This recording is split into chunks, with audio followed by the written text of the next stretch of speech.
Good morning વિદ્યાર્થી મિત્રો, ફરી એકવાર આપણે એક નવો વિડીયો લઈને આવ્યા છે.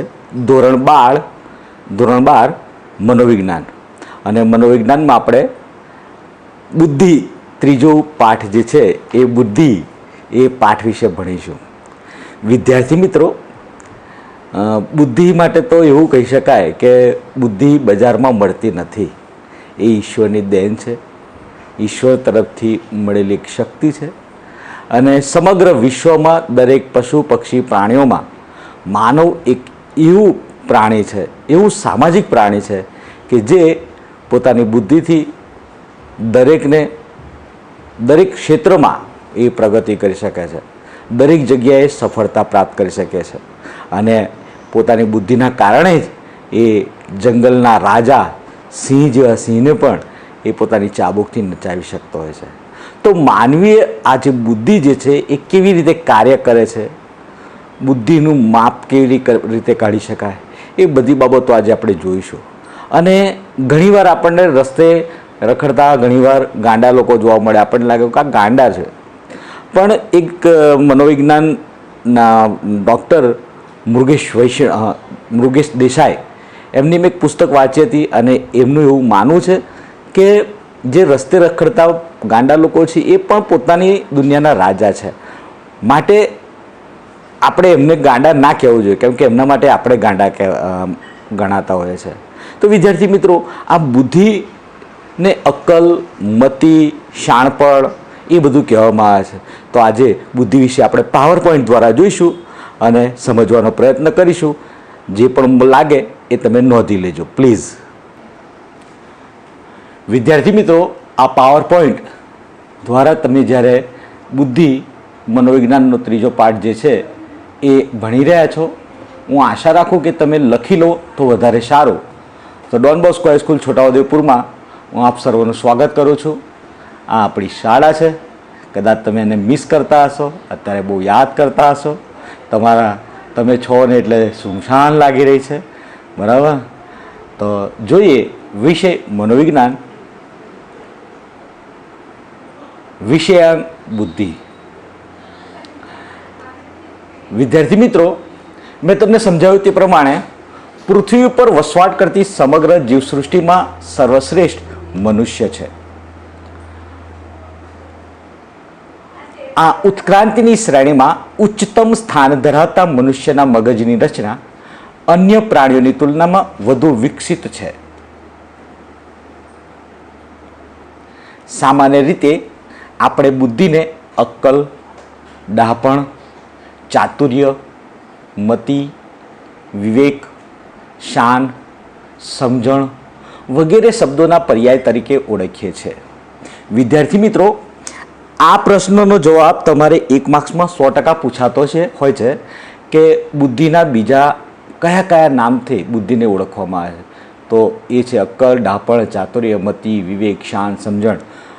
તો એ બધા શબ્દો તમે લખી લેજો. બુદ્ધિ એ મનુષ્યના શારીરિક, માનસિક, આવેગિક, સામાજિક, રાજનૈતિક, વૈજ્ઞાનિક વગેરે તમામ વર્તન સાથે સંબંધિત છે. વ્યક્તિમાં રહેલ બુદ્ધિ ક્ષમતાનું માપન મનોવિજ્ઞાનમાં અનેક કસોટીઓની રચના કરવામાં આવે છે, જેને બુદ્ધિ કસોટીઓ તરીકે ઓળખવામાં આવે છે. બુદ્ધિની વ્યાખ્યા અને સ્વરૂપ જોઈશું.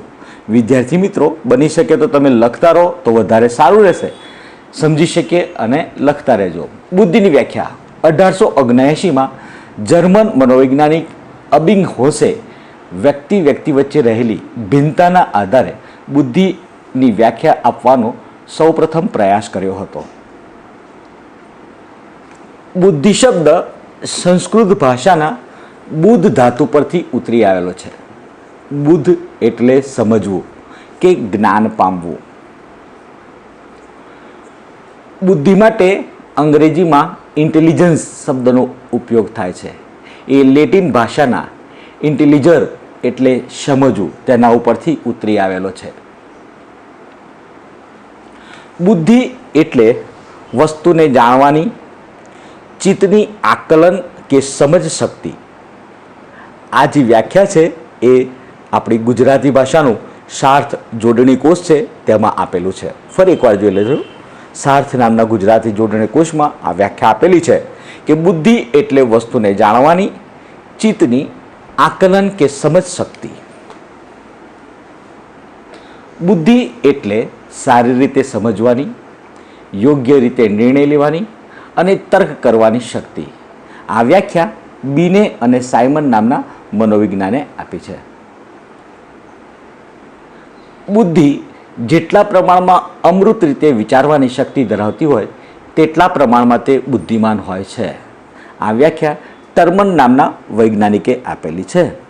હવે વિદ્યાર્થી મિત્રો, અહીંયા એક શબ્દ છે, બુદ્ધિ જેટલા પ્રમાણમાં અમૃત રીતે વિચારવાની શક્તિ.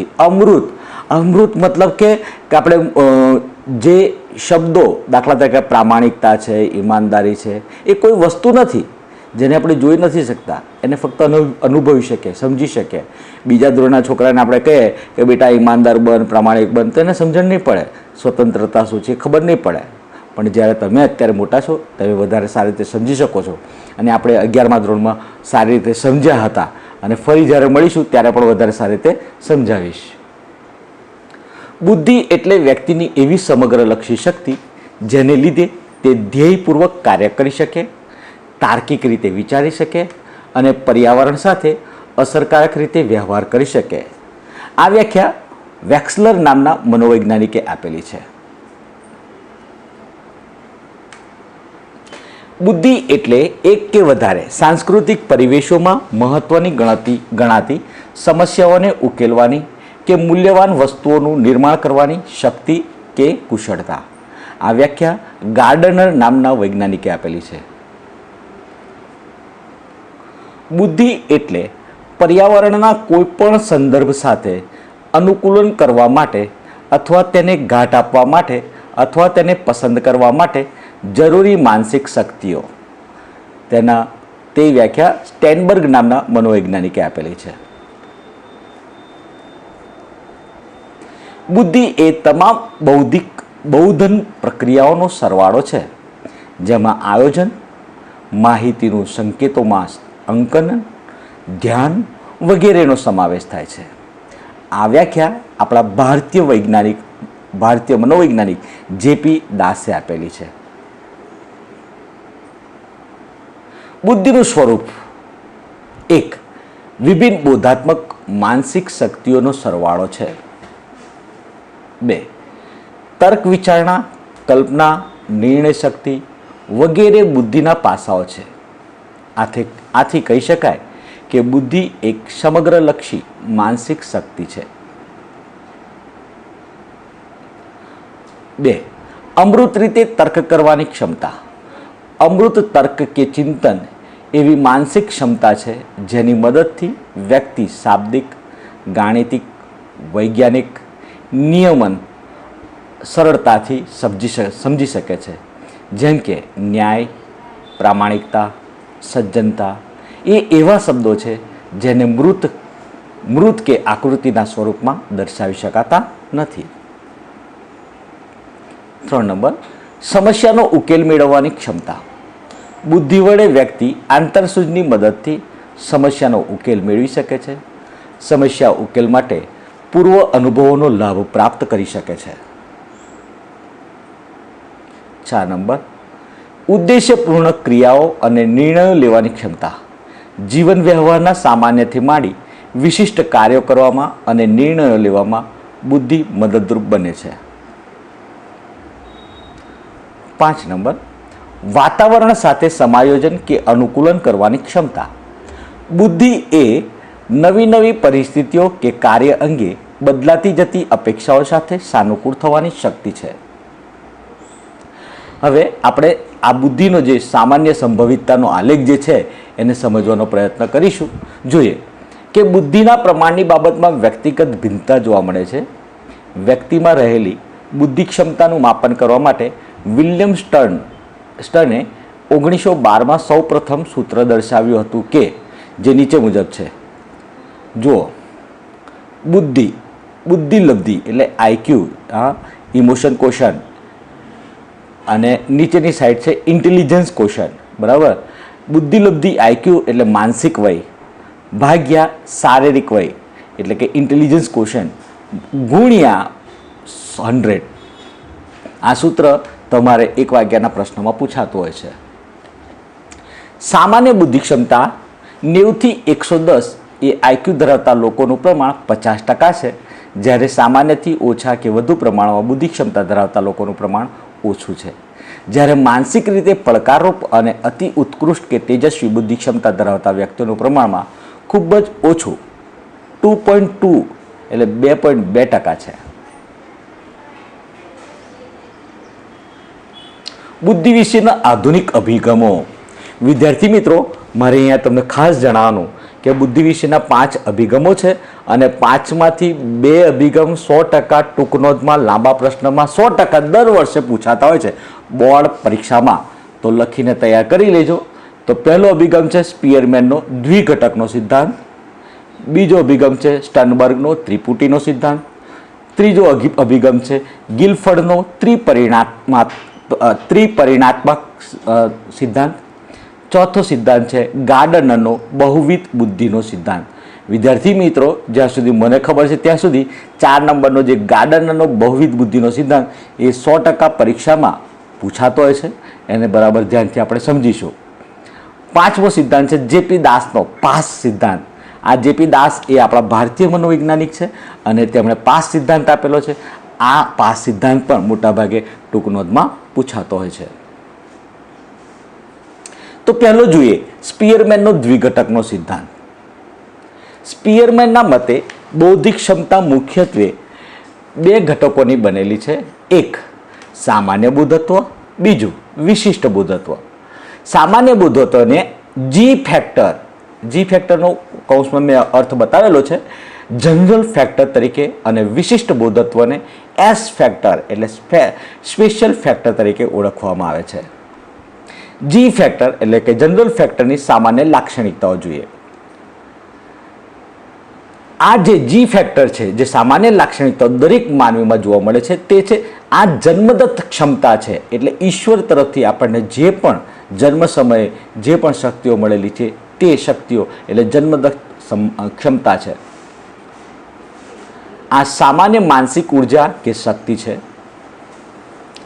તે સાતત્યપૂર્ણ છે. જી ફેક્ટરની બાબતમાં વ્યક્તિગત તફાવતો જોવા મળે છે. જીવનની દરેક પ્રવૃત્તિમાં આ ક્ષમતાનો ઉપયોગ થાય છે. જે વ્યક્તિમાં જી ફેક્ટરનું પ્રમાણ વધુ હોય તે વ્યક્તિ જીવનમાં વધુ સફળતા મેળવે છે. હવે સ્પીયરમેનના દ્વિઘટક સિદ્ધાંતમાં આપણે એસ ફેક્ટરની સામાન્ય લાક્ષણિકતા જોઈશું કે એસ ફેક્ટર એટલે શું. આ ઘટક જન્મદત્ત નથી, એટલે કે સંપાદિત છે. હવે વિદ્યાર્થી મિત્રો, સંપાદિત એટલે કે આપણે એને શીખવું પડે.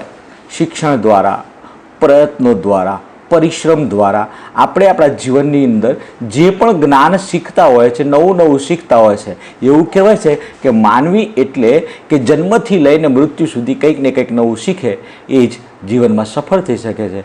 એટલે જ આ એસ ફેક્ટર એ જન્મદત્ત નથી, પરંતુ સંપાદિત એટલે કે શીખવું પડે છે. તે વાતાવરણમાંથી પ્રાપ્ત થયેલ અને શિક્ષિત ક્ષમતા છે.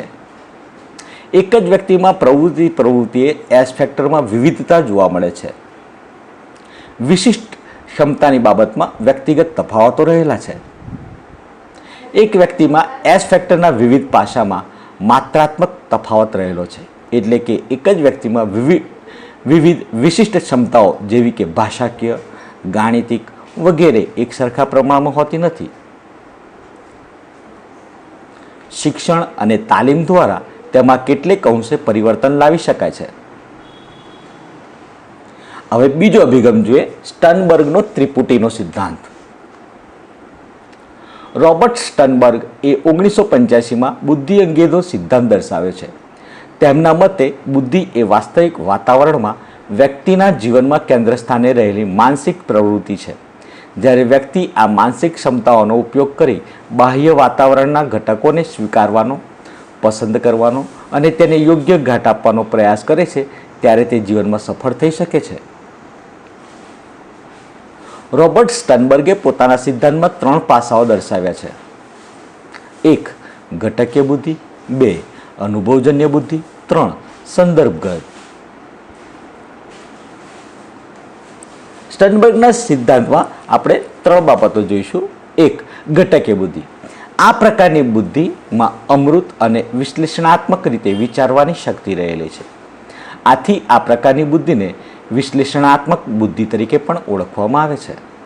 વિશ્લેષણ, આલોચન, સરખામણી કે તુલના, મૂલ્યાંકન, માપન, તાર્કિકતા વગેરે ક્ષમતાઓનો સમાવેશ ઘટકીય બુદ્ધિમાં થાય છે. 2 અનુભવજન્ય બુદ્ધિ. આ પ્રકારની બુદ્ધિમાં નવીન વિચારો, નવીન સર્જન, આંતરસૂઝ, તથ્યોને સંગઠિત કરીને નવીન ઉકેલ મેળવવાની ક્ષમતા વગેરે સામેલ હોય છે. આથી આને સર્જનાત્મક બુદ્ધિ પણ કહે છે. 3 નંબર સંદર્ભગત બુદ્ધિ. આ પ્રકારની બુદ્ધિમાં વ્યવહારિક જીવનમાં વાતાવરણના સંદર્ભમાં સામાજિક, આર્થિક, આવેગિક, સાંસ્કૃતિક વગેરે બદલાતી પરિસ્થિતિ સાથે અનુકૂલન સાધવાની ક્ષમતા સામેલ હોય છે. આ પ્રકારની બુદ્ધિમાં વ્યક્તિ પોતાની નબળાઈઓની ક્ષતિપૂર્તિ કરી વાતાવરણમાંથી અધિકતમ ફાયદો મેળવી શકે તે રીતે પરિસ્થિતિને પરિવર્તિત કરવાની ક્ષમતા ધરાવે છે. ત્રીજો અભિગમ જોઈશું, ગિલફર્ડનો ત્રિપરિમાણાત્મક સિદ્ધાંત. બુદ્ધિની સમજૂતી માટે ગિલફર્ડ આપેલા સિદ્ધાંતને ત્રિપરિમાણાત્મક સિદ્ધાંત તરીકે ઓળખવામાં આવે છે. એણે 3 બાબતો સમજાવી: ક્રિયા, વસ્તુ અને નિપજ. તો ગિલફર્ડ ક્રિયામાં વ્યક્તિની માનસિક પ્રક્રિયાઓને સ્થાન આપ્યું છે. ક્રિયામાં મુખ્યત્વે 5 પ્રકારની માનસિક ક્ષમતાઓનો સમાવેશ કરવામાં આવે છે: મૂલ્યાંકન, વિકેન્દ્રિત, ચિંતન, સ્મૃતિ અને બોધ. વસ્તુના પરિમાણમાં 5 બાબતોનો સમાવેશ કરાયેલ છે: દ્રશ્ય, શ્રાવ્ય, પ્રતિકાત્મક, શબ્દાર્થ, વાર્તનિક. નિપજ પરિમાણમાં અને પરિણામ કે ઉત્પાદન સાથે જોડાયેલ છે. તેને 6 ભાગોમાં વહેંચવામાં આવે છે: એકમો, વર્ગો કે વિભાગો, સંબંધો, તંત્રો, રૂપાંતરો, સૂચિતાર્થો કે ફલિતાર્થો. ગિલફર્ડ બુદ્ધિના સિદ્ધાંતમાં 3 પરિમાણ અને તેમાં રહેલા કેટલાક ઘટકોનો સમાવેશ કરેલો છે. તેમના મતે બુદ્ધિમાં કુલ 150 ઘટક હોય છે. જોઈએ કેવી રીતે. બુદ્ધિના ઘટકો બરાબર ક્રિયાના ઘટકો ગુણ્યા વસ્તુના ઘટકો ગુણ્યા નિપજના ઘટકો બરાબર 5 ગુણ્યા 5 ગુણ્યા 5 બરાબર 150. ચોથો સિદ્ધાંત સૌથી અગત્યનો છે. આ સિદ્ધાંત પરીક્ષાલક્ષી છે અને 99.99% આ પ્રશ્ન બોર્ડ પરીક્ષામાં પણ પૂછાય છે. ગાર્ડનરનો બહુવિધ બુદ્ધિનો સિદ્ધાંત ટૂંકનોંધમાં પણ પૂછાય છે અને લાંબા પ્રશ્નમાં પણ પૂછાય છે. તો ગાર્ડનરે શું કહ્યું છે જોઈએ. હાર્વર્ડ ગાર્ડનર એ 1983માં બુદ્ધિ અંગે બહુવિધ બુદ્ધિનો સિદ્ધાંત તરીકે રજૂ કર્યો. ગાર્ડનરે મુખ્યત્વે 8 પ્રકારની લાક્ષણિકતાઓ દર્શાવી છે. પહેલી લાક્ષણિકતા છે ભાષાકીય બુદ્ધિ. આ પ્રકારની બુદ્ધિ લેખન, વાંચન, કથન, ભાષાની જટિલતા સમજવી, તેને અસરકારક રીતે રજૂ કરવી વગેરે કાર્યોમાં પ્રગટ થાય છે. સાહિત્યકાર, લેખકો, વક્તા વગેરેમાં આ પ્રકારની બુદ્ધિ ક્ષમતા જ વધુ જોવા મળે છે. 2 નંબર તાર્કિક અથવા તો ગાણિતિક બુદ્ધિ. ગાણિતિક તર્ક સંકેતોના ઉપયોગો, ગાણિતિક નિયમોની ગૂઢતા, ગાણિતિક પ્રક્રિયા, ગહેરા કાર્યોમાં આ બુદ્ધિ પ્રગટ થાય છે. વકીલો, ગુનાશોધકો, આંકડાશાસ્ત્રીઓ, તર્કશાસ્ત્રીઓ વગેરેમાં આ બુદ્ધિ જોવા મળે છે. 3 નંબર અવકાશીય બુદ્ધિ. માનસિક પ્રતિમાઓ રચવા, અંતર વિશેના ખ્યાલોને આધારે નિર્ણય લેવાની ક્ષમતામાં, સમસ્યાના ઉકેલ, કોયડા ઉકેલોમાં, ઉખાણાની રમતમાં આ બુદ્ધિનો ઉપયોગ થાય છે. વાહન ચાલકો, ઓપરેશન કરનારા ડોક્ટરો, ઇજનેરો વગેરેમાં આ બુદ્ધિ સવિશેષ જોવા મળે છે. 4 નંબર જોઈએ દૈહિક શરીર ગતિલક્ષી બુદ્ધિ. શરીરના હલનચલન, તેની ગતિ, અંગવિન્યાસ, અંગમરોળ પર દક્ષતા કેળવવા માટે આ પ્રકારની બુદ્ધિની જરૂર પડે છે. રમતવીરો, હસ્તકલાના કારીગરો, નૃત્યકારો, અભિનેતાઓ વગેરે વ્યક્તિઓમાં બુદ્ધિની આ લાક્ષણિકતાઓનું પ્રમાણ વધુ જોવા મળે છે. 5 નંબર આંતરવૈયક્તિક બુદ્ધિ. આ પ્રકારની બુદ્ધિની મદદથી વ્યક્તિ અન્ય વ્યક્તિના ગમા, અણગમા, લાગણીઓ, આવેગો, સ્વભાવ, ટેવો, વ્યક્તિત્વના ગુણ, લક્ષણો વગેરેથી માહિતગાર થાય છે. રાજનેતાઓ, ધર્મગુરુઓ, શિક્ષકો, સામાજિક સેવકો વગેરેમાં આંતરવૈયક્તિક બુદ્ધિનું પ્રમાણ વધુ હોય છે. 6 નંબર જોઈએ સાંગીતિક બુદ્ધિ. સંગીતના સૂર, લય, તાલ, રાગ, બંદિશ વગેરેની સમજ કેળવવાની ક્ષમતા સાંગીતિક બુદ્ધિનું પરિણામ છે. 7 નંબર જોઈએ વ્યક્તિ અંતર્ગત બુદ્ધિ. એક વ્યક્તિ તરીકે આપણે પોતાની લાગણીઓ, આવેગો, અભિવ્યક્તિઓ, મનોવલણો, પૂર્વગ્રહો, માન્યતાઓ વગેરેની સમજ આ બુદ્ધિ દ્વારા કેળવી શકીએ છીએ. 8 નંબર નૈસર્ગિક બુદ્ધિ. પ્રાકૃતિક તત્વો જેવા કે જીવસૃષ્ટિ, વનસ્પતિ સૃષ્ટિ તેમજ કુદરતી ઘટનાઓ વિશેની સમજ મેળવવા માટે નૈસર્ગિક બુદ્ધિ આવશ્યક છે. જીવ વિજ્ઞાની, વનસ્પતિ શાસ્ત્રીઓ, ખેડૂતો, વનપ્રવાસી વગેરેમાં આ લાક્ષણિકતાઓ જોવા મળે છે. તો વિદ્યાર્થી મિત્રો, આ થયો ગાર્ડનરનો બહુવિધ સિદ્ધાંત. હવે જેપી દાસનો પાસ સિદ્ધાંત જોઈશું. અહીંયા દાસ નહીં પણ દાસ લખવાનું છે. જગન્નાથ પ્રસાદ દાસે બોધાત્મક ક્ષમતા માટે મસ્તિષ્કની રચના અને તેમાં થતી પ્રક્રિયા મહત્વની ભૂમિકા ભજવે છે. તે માટે ચેતા મનોવૈજ્ઞાનિકના દૃષ્ટિકોણનો સ્વીકાર કર્યો છે. આપણે ભણી ગયા કે મસ્તિષ્કને ડાબું મસ્તિષ્ક ગોળાર્ધ અને જમણું મસ્તિષ્ક ગોળાર્ધ એમ 2 ભાગમાં વહેંચી સમજવામાં આવે છે. દ્રષ્ટિ, શ્રાવ્ય, ગંધ વગેરેના કેન્દ્રો મસ્તિષ્કના ચોક્કસ ભાગમાં આવેલા છે. દાખલા તરીકે મસ્તિષ્કના ડાબા ગોળાર્ધના કોઈ ચોક્કસ ભાગને નુકસાન થતાં વ્યક્તિની ભાષા, લખવાની અને બોલવાની ક્ષમતા અવરોધાય છે. વિદ્યાર્થી મિત્રો, આપણે ધોરણ 11માં મસ્તિષ્ક વિશે ભણી ગયા હતા. મેં મગજની આકૃતિ અને મગજનું જે સિમ્બોલ હતો લાવીને તમે બતાવ્યો હતો, સમજાવ્યું હતું. બરાબર યાદ રાખજો. જેપી દાસ અને તેમના સાથીદારોએ બુદ્ધિનો જે સિદ્ધાંત દર્શાવ્યો છે તેને પાસ સિદ્ધાંત તરીકે ઓળખવામાં આવે છે. પાસનો અર્થ શું થશે? પી એટલે પ્લાનિંગ, ગુજરાતીમાં કહીશું આયોજન. એ એટલે એટેન્શન એરુશલ, ધ્યાન ઉત્તેજના. એસ એટલે સિમ્યુલેશન પ્રોસેસિંગ, સમકાલીન પ્રક્રિયા. એસ સક્સેસિવ પ્રોસેસિંગ, ક્રમબદ્ધ પ્રક્રિયા. હવે આને વિસ્તૃત માહિતી આપણે જોઈએ કે પી પ્લાનિંગ આયોજન આ એવી બોધાત્મક ક્ષમતા છે જેની મદદથી આપણે સમસ્યાનો ઉકેલ કેવી રીતે મેળવી શકીએ તેનો નિર્ણય લઈ શકીએ છીએ. આ માટે મોટા મગજના અગ્રખંડ ફ્રન્ટલ લોબ જવાબદાર હોય છે. એટેન્શન એરુશલ એ ધ્યાન ઉત્તેજના.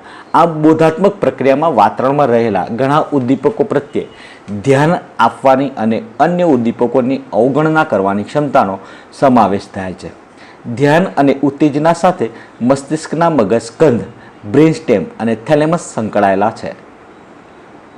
એસ સિમ્યુલેશન પ્રોસેસિંગ, સમકાલીન પ્રક્રિયા.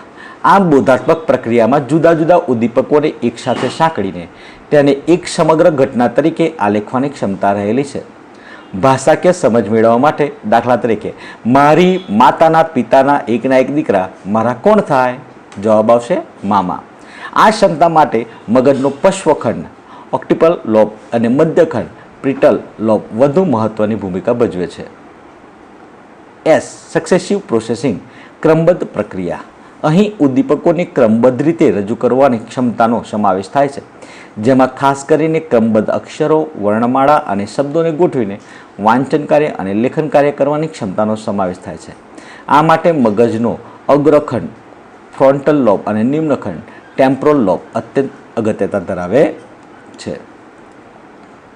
હવે બુદ્ધિ કસોટીઓ વિશે જોઈશું. બુદ્ધિ કસોટીઓ એમાં એક સ્ટેનફર્ડ બીને બુદ્ધિ કસોટીની રચના કરી છે. એ શું કહે છે જોઈએ. સ્ટેનફર્ડ બીને અને સાયમને પહેલી વ્યક્તિગત બુદ્ધિ કસોટી ફ્રેન્ચ ભાષામાં ઈસવીસન 1905માં રચી હતી. અમેરિકાની સ્ટેનફોર્ડ યુનિવર્સિટીના પ્રાધ્યાપક LM ટર્મને ઈસવીસન 1916માં બીને સાયમન કસોટીમાં કેટલાક સુધારા વધારા કરી પદ્ધતિસર પ્રમાણીકર કરી અંગ્રેજી ભાષામાં પ્રથમ બુદ્ધિ કસોટી તૈયાર કરી. આ કસોટીને સ્ટેનફર્ડ બીને બુદ્ધિ તુલા SBIS નામ આપવામાં આવ્યું. 2.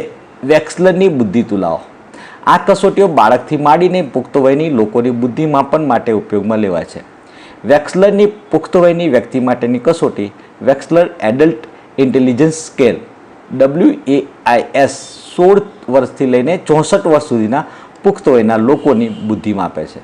આ કસોટીમાં માહિતી, સમજ, ગણિત, આંકડાનું પુનરાવર્તન, સામ્ય શોધવું, શબ્દ ભંડોળ, ચિત્રપૂર્તિ જેવા વિભાગોના સંદર્ભમાં બુદ્ધિનું માપન કરવામાં આવે છે. વેક્સલરની બાળકો માટેની કસોટી વેક્સલર ઇન્ટેલિજન્સ સ્કેલ ફોર ચિલ્ડ્રન, તો WISC જે 6 વર્ષથી લઈને 16 વર્ષની વ્યક્તિઓ માટે રચવામાં આવી છે.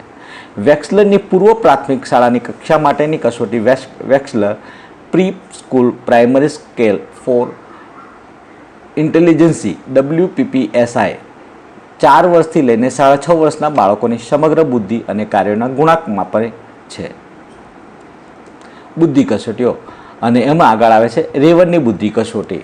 રેવન દ્વારા ભાષા અને સાંસ્કૃતિક અસરથી મુક્ત બુદ્ધિ કસોટી રચવામાં આવી છે, જે શૈક્ષણિક ક્ષેત્રે માપન માટે વપરાતી અશાબ્દિક કસોટી છે. આ કસોટી રેવન પ્રોગ્રેસિવ મેટ્રિક્સ RPM નામથી જાણીતી છે.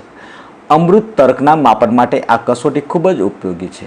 આ કસોટી 5 વર્ષની ઉંમરના બાળકોથી માંડી પુખ્ત ઉંમરના લોકોની બુદ્ધિના માપન માટે વપરાય છે. આ કસોટીમાં 60 બહુ વૈકલ્પિક પ્રશ્નો સરળથી અઘરા ક્રમમાં ગોઠવાયેલા હોય છે. 4 નંબર જોઈએ કોફમેનની બુદ્ધિ કસોટી. અમેરિકાના મનોવિજ્ઞાનના પ્રોફેસર એલન એસ કોફમેને તૈયાર કરેલી કસોટી Kaufman assessment battery for children KABC અને અન્ય બુદ્ધિ કસોટી શૈક્ષણિક માપનના ક્ષેત્રે ખૂબ જ જાણીતી છે. ઉપરાંત કોફમેન બ્રીફ ઇન્ટેલિજન્સ BIT અને તેની દ્વિતીય આવૃત્તિ પણ મહત્વની છે. આ ઉપરાંત કોફમેને adolescent and adult intelligence test KAIT પુખ્તોના બુદ્ધિમાપન માટે ઉપયોગી છે. હવે આ જે પ્રશ્ન આવે છે પ્રતિભા સંપન્ન બાળકો, હવે 100% બોર્ડની પરીક્ષામાં પૂછાતો અગત્યનો પ્રશ્ન છે. બહુ સરળ પ્રશ્ન છે, સમજી લેજો. જો સમજણ ના પડે તો અરીસાની સામે ઊભા રહેજો, તમે તમારી જાતને જોજો, કારણ કે ઈશ્વરે તમને બનાવેલા છે, સુંદર બનાવેલા છે, સૌથી બુદ્ધિશાળી બનાવેલા છે.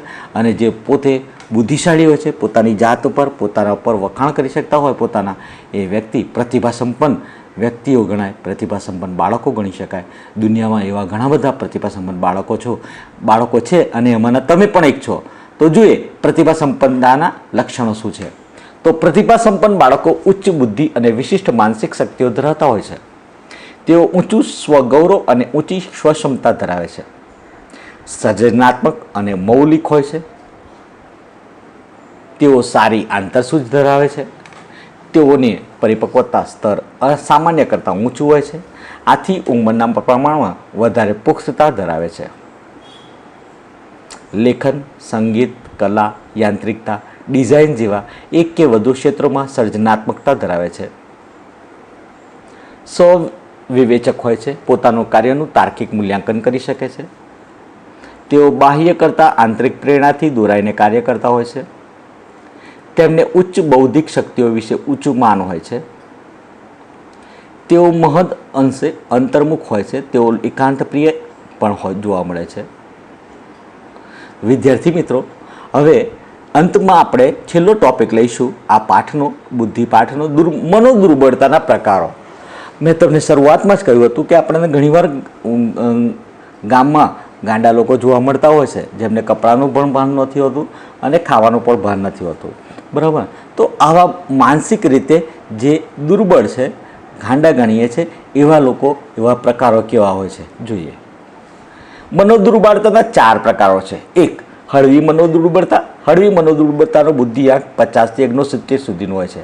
હવે આ મનોદુર્બળતામાં તે વ્યક્તિ પોતાનું જાતે કામ તો કરી શકે છે, પરંતુ એને લખવા, બોલવાની અને વાંચવાની સમજ શક્તિ હોતી નથી. મધ્યમ મનોદુર્બળતાનો બુદ્ધિઆંક 35 થી 49 વચ્ચેનો હોય છે. તે પોતાનું કામ સારી રીતે કરી શકતા નથી, બીજાની મદદની જરૂર પડે છે. તીવ્ર મનોદુર્બળતા બુદ્ધિઆંક 20 થી 34 સુધીનો હોય છે. આની અંદર વધારે પડતી એમને બીજાના લોકોની મદદની જરૂર પડતી હોય છે. અને અતિ તીવ્ર મનોદુર્બળતાનો બુદ્ધિઆંક 20 થી ઓછો હોય છે. 20 થી ઓછો દુર્બળતાવાળો આંક હોય એ વ્યક્તિઓ હંમેશા આપણને જોઈએ શકે છે કે જેમને ખાવાનું પણ ભાન નથી હોતું, કે પોતાના કપડાનું પણ ભાન નથી હોતું કે બીજાની સાથે કેવી રીતે બોલવું, ચાલવું, ઉઠવું, બેસવું, જીવન કેવી રીતે જીવી શકાય તેનું પણ ભાન હોતું નથી. વિદ્યાર્થી મિત્રો, આપણે અહીંયા આ જે ધોરણ 12નો ત્રીજો પાઠ બુદ્ધિ એ પાઠ આપણે અહીંયા પૂર્ણ કરીશું. અને પૂર્ણ કરતાં પહેલાં હું તમને એટલું જ જણાવીશ કે આ બુદ્ધિ વિશેનો પાઠ તમે વારંવાર જોઈ, સમજી અને લખી લેજો. એના સ્વાધ્યાય પર ધ્યાન આપજો, કારણ કે આ પાઠમાંથી ઘણું બધું પૂછાતું હોય છે અને જે પરીક્ષાલક્ષી હોય છે. સાથે સાથે હું આશા રાખું કે તમે સારી તૈયારી કરી શકશો. તો wish you best luck. God bless you. Thank you.